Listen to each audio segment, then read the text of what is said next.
Well, this is all we have left to shoot outside of the Disney Sing-Alongs collection, so let's get over with it. This is the Rugrats and Spongebob collection, otherwise known as the Nickelodeon collection. I don't have a lot. I had more once upon a time, but those times have long since passed. Now let's start with the Rugrats movie. The first in Nickelodeon's animated movies. Back when Rugrats was the single most successful cartoon show of all time that wasn't The Simpsons or The Flintstones. This is basically the introduction to Dill in the story, where Tommy has his little brother born to him. And this movie is a lot better than I remember it being the last time I saw it. It's a lot darker and more... It's a more serious type of story than I expect Rugrats to actually cover. I expect something along the lines of Rugrats in Paris whenever I see this movie, but no, this one's a good one. I don't believe I saw this one in theaters. I saw Rugrats in Paris in theaters. Which is where we're going next. Rugrats in Paris, which introduced Kimmy Finster into the equation, Chucky's adopted sister.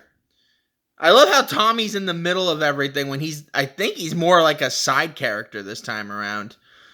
Chucky is more the main character of this one, but since it's about his dad trying to get a new wife for himself. And of course, Stu taking everybody that they know, except of course the Carmichaels, to France to work on his Reptar doll, or Reptar robot. So they go to Reptar Land, and there's an evil woman that has to have a husband in order to become a CEO of a company or something like that. I don't remember it. The only thing I remember is who let the dogs out. I heard that for the first time in this movie, so I was very happy to hear that. Also, Chucky Chan, martial arts expert of Reptar Land. Before we tackle the episodic ones, we're going to look at the last video of a movie I have. The SpongeBob SquarePants movie. Another one I didn't get to see in theaters because... we can't go see the SpongeBob movie in theaters, Michael. It's stupid. There's nothing SpongeBob exists.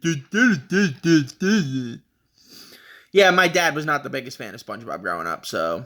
When this was in theaters and I was so excited to want to go see it, I didn't get to see it. I don't even remember what we saw that day, but I was just pissed off. I wanted to see SpongeBob, but it was like, no. He didn't want to see SpongeBob, even though he and I watched the second SpongeBob movie, Sponge Out of Water, together, and he's like, okay, goddammit, this was funny. I'm like, I told you. But no, he doesn't like SpongeBob. He keeps insisting that there are only 2 episodes, even though... These 2 videos and all of Season 3 down there in the DVD thing beg to differ. But the plot of the SpongeBob SquarePants movie, as many of you know, is Mr. Krabs gives a promotion to Squidward over SpongeBob because, well, SpongeBob's a kid and he needs to be able to learn how to grow up before he can assume positions of power. And of course, Plankton enacts his ultimate scheme to get the Krabby Patty formula and take over Bikini Bottom. Which is weird considering they have several other SpongeBob movies planned, but just weird to see that this is technically supposed to be the finale to the SpongeBob series, and it still is, according to Nickelodeon. It is still the finale to the SpongeBob story. So all the stuff that's going to happen in between this is, well, SpongeBob. It's still going on, and then when this is technically the series finale, but I'm starting to dawdle here, so let's move on to more Rugrats shenanigans before better yet, we'll just move you there. There you go. I have 5 Rugrats videos, as you can tell, and 2 other additional SpongeBob ones. This is Dr. Tommy Pickles, which is mostly episodes about the Rugrats not understanding what goes on in the world. So, how they try to cure hiccups, how they think a tree is sick, that's why it's losing its leaves, potty training Spike, the chicken pox, and Grandpa's bad bug. This one is one of my favorite. This one's one of my favorite episodes in all of Rugrats. But that's just because of I love Grandpa. I love Grandpa Pickles. He's one of the best characters. But no, this is definitely a decent episode, or bunch of episodes. I used to have a couple more Rugrats ones, but unfortunately, they never made it out after we moved. I needed to cut some fat off of my collection, and unfortunately, the Rugrats ones were where things went. Now, this is an interesting one. This is the only Rugrats tape in my collection that does not have that really creepy Paramount feature presentation logo. It's one of the oldest Nickelodeon tapes I have, as this was back when Rugrats was just getting started.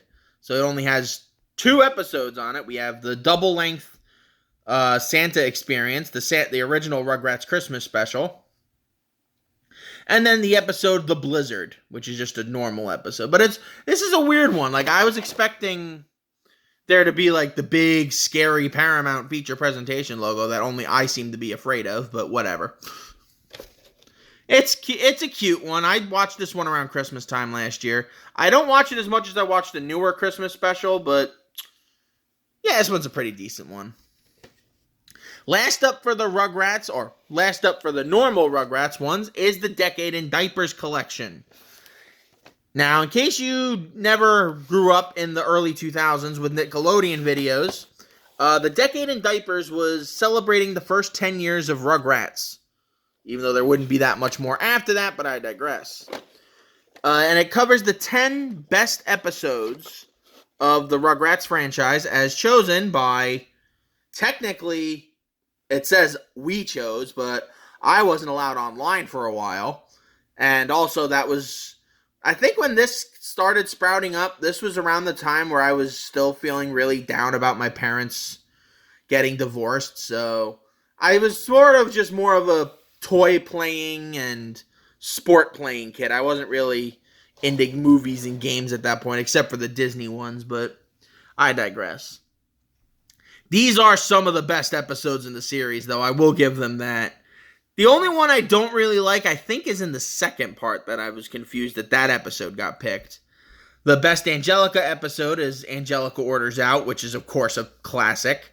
Then you have the first cut for Tommy's episode. Reptar Rageous episode, which is Reptar on Ice. No problem there. The Spike episode that they picked was No Bones About It. Another good one. Oh, no, this one's the Spike one. What's this one for? Guess just a normal adventure. And then you have Be My Valentine, and of course the Rugrats pilot episode, which was introduced in this one. And then you have, in the second part, you have the Chucky episode, Chucky versus the Potty, which, was this the one? I don't remember. I don't remember if that was the one, or I think this was the favorite, the Bigger Than Life one was the one I wasn't a big fan of. Chucky versus the Potty makes sense because that's one of the frickin' most amazing episodes of anything ever. Dr. Susie's a good one. Frankly, if I had to pick a Chucky episode, it would have been either the episode where where Angelica breaks one of Tommy's toys and frames him for it. And then the other one would have been the episode where Chucky's afraid to go on the slide because of that extremely ridiculous slide in one of the ball pit worlds that they went on. It was actually freaking hilarious how freaking huge that slide was. Then they have the vacation special where they go to Las Vegas and Siegfried and Roy, and they try to save the tigers. Finsterella, which is the Rugrats retelling of Cinderella, and then Bigger Than Life, which I think I wanted to do I would have preferred the episode where the Rugrats start fighting over the box, because they all had ideas of what it could be. It could be like a house or a rocket ship. That one to me was probably one of the better ones that they could have used, in my opinion, but hey, what you gonna do? I like the episodes that they have there. And then we have the Rugrats Christmas, which has nothing to do with the other Rugrats Christmas. This one is Babies in Toyland, where everybody goes to see Stu's Christmas village that he makes for everybody, and they all want to make Dill's first Christmas worthwhile, and Angelica's, of course, being the little nasty bitch that she is. I know a lot of people wouldn't mind saying that, because there are a lot of people I know that hated Angelica growing up, including Cat Icarus, who called her Fanny, which is a very naughty word in frickin' Great Britain, but it's not really that naughty here. Fanny means butt here. And then it comes with a couple of bonus episodes, including The Falling Stars, which is a Star Wars parody, and Cuddle Bunny, where Kimmy falls in love with a piñata. This was sort of where Rugrats was jumping the shark at this point, though, so not the end of the world. I would take the videos out, but frankly, in a little bit of a test recording I tried with this before, everything started to fall apart, so for the most part, I'm just going to stick to showing off the videos themselves, or the boxes themselves. As for Spongebob, I have 2 video cassettes of Spongebob that aren't the movie. The first that I have is Anchors Away. Now, this is one of the later ones, so it's not going to be focused on, like, the most popular episodes. This was just some of the leftover ones. So, we have Mermaid Man and Barnacle Boy 2, which is the one where SpongeBob finds the conch signal and starts harassing Mermaid Man and Barnacle Boy with it. The Chaperone, where SpongeBob takes Pearl to her junior prom. Bubble Buddy. Can't forget Bubble Buddy. That one is an absolute treasure. He eviscerated our crops, poisoned our waters. Oh no, he eviscerated our water supply, poisoned our crops, and delivered a plague unto our houses. He did? No. But are we just gonna wait around until he does? Your Shoes Untied, which is another good one. And Pre-Hibernation Week with Pantera. Gotta love that one. I don't watch this one that often, though, because the tracking on it is a little weird. Like, it'll randomly go static at some points. And I thought it was because of my VCR, but then I played the old 1986 Sleeping Beauty, one of the ones that I have, and it ended up playing really well, so that was weird. The last videotape we'll be going over, until I get some new ones, and I did get a new one recently, but I want to hold off until I get a couple of other batch of videos, is the youngest videotape in my collection. 15 years old, SpongeBob SquarePants Lost in Time, otherwise known as Dunces and Dragons. It's a tough one, because Chocolate with Nuts is my all-time favorite episode of SpongeBob, but at the same time, this one is just so damn stupid. I love it. In case you don't know, SpongeBob and Patrick get sent back in time to the medieval period where they have to save the princess from evil plankton.